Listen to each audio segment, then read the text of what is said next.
What's up everyone? Welcome back into my YouTube channel. So ngayon pag-usapan natin na bakit ang hirap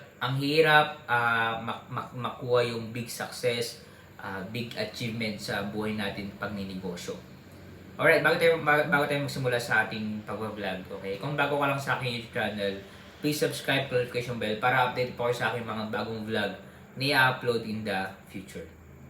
Alright, balik pa tayo sa ating topic na bakit nga ba hindi tayo umaangat sa buhay o kaya naman wala tayong nakukuhang big success, big achievement sa buhay natin.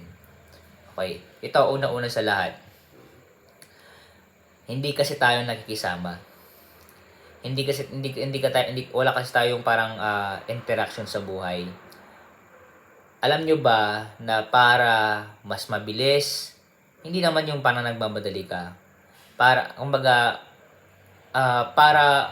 makuha agad yung big success o big achievement, madali agad yung dapat gawin, ay kailangan natin ng kasama. Okay? Sa una, pwede yan, mag-isa mo. Pero hindi ka makakalayo kapag wala kang kasama. Kung makita mo sa aking Facebook, sa ako ang thumbnail, yan, may nakakausap ako, ganito, ganyan, may ipagkasalong mo ako. So, lagi niyong tandaan na kung gusto niyong makalayo, gusto niyong makuha yung big success, yung sasabi kong big success and big achievement is yung true big success and true big achievement. Para makalayo tayo sa ating pagninegosyo, kailangan natin sila. Unang sa lahat, kailangan natin ang Diyos sa buhay natin. Pangalawa, kailangan natin sila.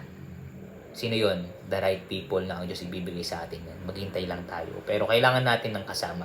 Okay? Kailangan natin ng partner. Okay? Andito ako na partner mo. Okay? Kasyosyuril ako. Okay? Kung sino mo bumili ng book ko, yung may Facebook page, official link na rin sa description, message lang po kayo. Salamat po and God bless.